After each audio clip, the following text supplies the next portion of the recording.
think I see white kids somewhere. Is he here? Oh, there he is. Welcome back. It's a joy to have them back, especially because I know spring is right around the corner when they come back. And so, welcome back. We were driving to church this morning, and my wife was pointing out all the cherry blossom trees and the leaves that have fallen down and how beautiful it is. And so, we are grateful to the Lord as spring comes, and certainly today, as it is Palm Sunday, we prepare our hearts during this Passion Week. We have online devotions to help you if you are interested in preparing your hearts for a Good Friday service that we'll have combined here in the sanctuary, and then most of all on Easter Sunday.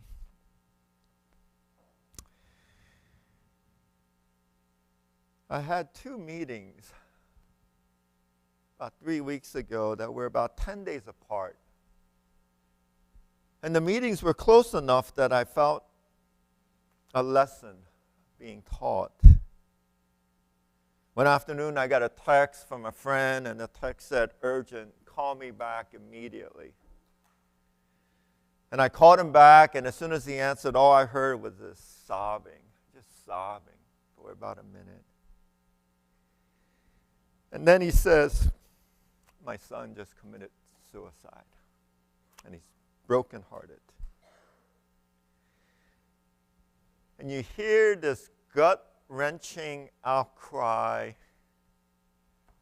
that no parent should have to utter.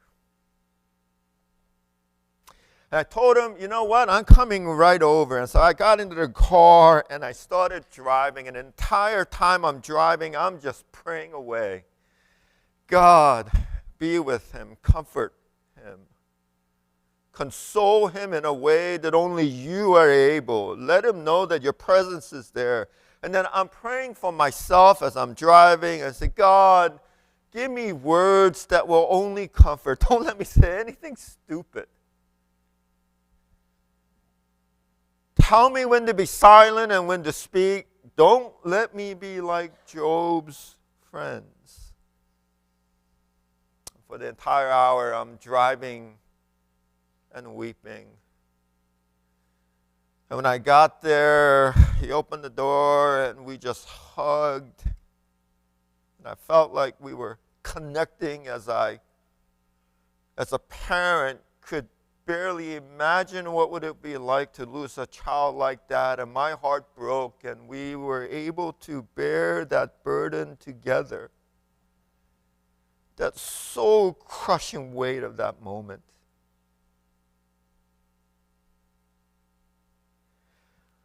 One day I got an email from someone who said, you know what, I want to meet together, let's have lunch, I want to talk about Christianity, I got some questions and I think you might be able to answer. And I thought, yeah, sure, let's get together.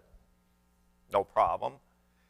This is right in my wheelhouse. This is my specialty. This is what I studied for. God, you can take a break. I got this one bagged. Didn't even pray as I made the 45-minute drive. I put on my book on tape, listened to it all the way, enjoyed a beautiful day. Then we had this meeting, and we had this small talk, and things started out pretty well, but they went downhill quite rapidly, and he was asking all these different questions. Some I could answer, some I could not, and each one I could not answer. I just felt a little bit of heat as I felt the insecurity arise. And then the heat turned into frustration, and then I got angry. And I got up, left the meeting. We did not connect at all. And the whole drive back, I'm wishing I had a do-over. Wouldn't that be great to just turn back that dial just a little bit and get to walk back into that restaurant and to have it done all over. A couple of days later, I felt the Spirit bringing those two moments together. The first one, I was in deep prayer and I was desperate for God's help. I was fear and trembling all the way. The other one, I didn't feel no need to pray. I was confident.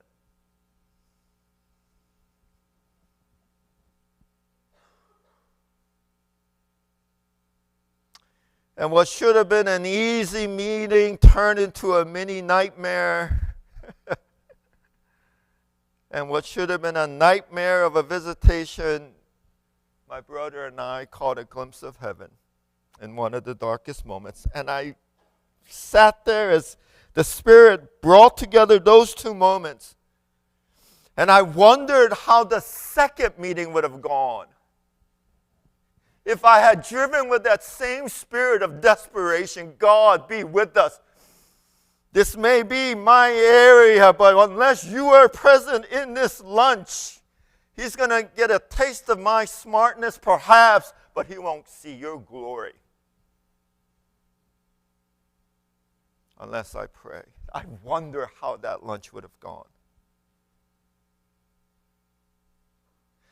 There's a moment in the Gospels that I find quite compelling because it's a dramatic scene. There's a transfiguration, and Jesus takes his three inner disciples and they go up onto a mountaintop, and these three individuals get to see the glory of God in the face of Christ.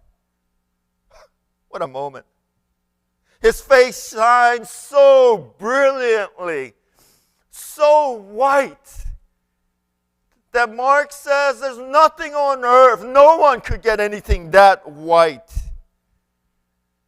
Then on top of that, they witnessed Moses and Elijah having a conversation with Jesus, and they're standing there and they're seeing this occur. And I don't know if they were eavesdropping or not. They do not tell us, but I can tell you that would have been a moment. And then a climactic final scene, a voice from heaven comes out and says, "This is my son. You listen to him." I talk about life-changing moments for these three, Peter, James, and John, and they got the amazing privilege of being part of this scene, to be literally and figuratively on a mountaintop with Christ himself, these three, but not the other nine. And I wonder what the conversation down in base camp would have been like. There goes Jesus. He's taking the three same favorites once again. He's leaving us out. I left my home and my job to follow, and yet he keeps picking them. I don't think it's fair. I think that's an accurate representation of their conversation, because if you look at the passages before and after, the central theme of their dialogue is, who is the greatest in the kingdom of God? Right? This is about how they want to build their own reputation, establish their own kingdom, and they were bickering and comparing. I don't think they were in a mindset to minister and serve. And so Jesus and the three disciples are up on the top of the mountain. They're in the bottom, and they got to keep things going. And all of these people keep pouring in, and they're sick, and they're possessed, and they got so many needs. And you're thinking about, oh man, I wish I was up there. And somehow I feel like they weren't quite ready to reach out to someone who is in need. You see him every day. You kind of get a little tired of the same old story. But the event must have stuck out in the minds of the disciples, because it's recorded in all three of the synoptic gospels, the transfiguration, and then you have this crowd gathering together, and a father who has a son, and he can't seem to get any help for him. He's taken him to the doctors. He's taken him to the temple. He's taking them to therapy, and nothing seems to help, and the crowd is milling around, and Jesus comes out, and he sees all of this going on, and he's asking, what's happening? And his father comes out and he shares his story. And if you're a parent, if you ever had a child that was sick, then you can imagine what it would have been like for a father to feel so helpless. And we're not talking about the flu or a broken leg. We're talking about foaming of the mouth and the grinding of the teeth.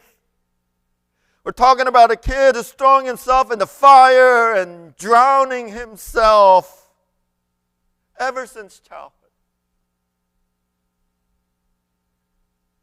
The disciples may have seen suffering dime a dozen, but for the person who's going through the struggle, it's pretty real. And his father had heard enough stories about Jesus and the disciples healing and casting out demons. They thought, you know what, I'm going to give it a shot. Just a little bit of hope is all that I need. And so in desperation, he comes to the disciples. He looks around. Jesus is not there. And he says, look, can you help me? Can you cast this demon out? Because my son and I, we've been living in hell, and I'm not sure how much longer we can take. And the disciples try to cast these demons out, but they're not able to. And I think they were perplexed. I think they're asking, what in the world is going on? Because in Mark chapter 6, just 3 chapters before, Jesus kind of anointed them so that they had the power to cast out demons. And then he sent them out 2 by 2, and each one of these teams were able to cast out a number of demons. In fact, Mark 6:13 says, and they casted out many demons.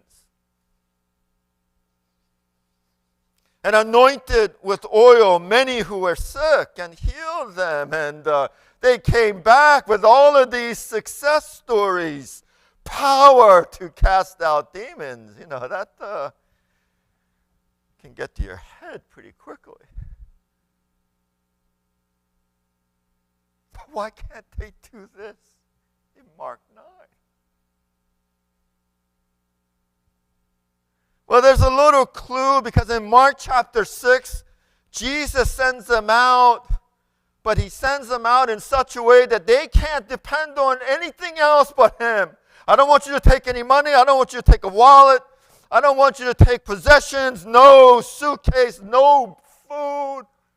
I don't want you to take anything except the staff, because moment by moment, I want you to trust me for everything, from the food to the casting out of demons. So that the disciples were in a mode of trust, of humble reliance upon Christ for everything, from bread to ministry. They were in the right spirit.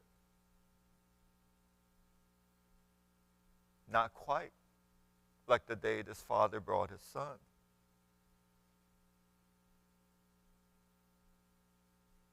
I think their hearts were filled with such jealousy and greed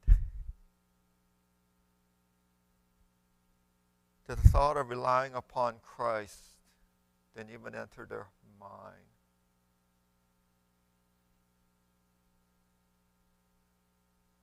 And this father, seeing the failure of the attempts of the disciples to heal, he must have projected that failure to Jesus, because he says, if you can heal. Now, why does he say that? Well, you know what? If the disciples can't heal, and Jesus had trained his disciples, and I'm not sure I have that much hope in the master. I mean, you judge the teacher by the student, you judge the master by the follower. Hey, you judge the parent, don't we? By how the kids act. Jesus, I seen your disciples in action, and I'll tell you, if you can, but I'm not quite sure.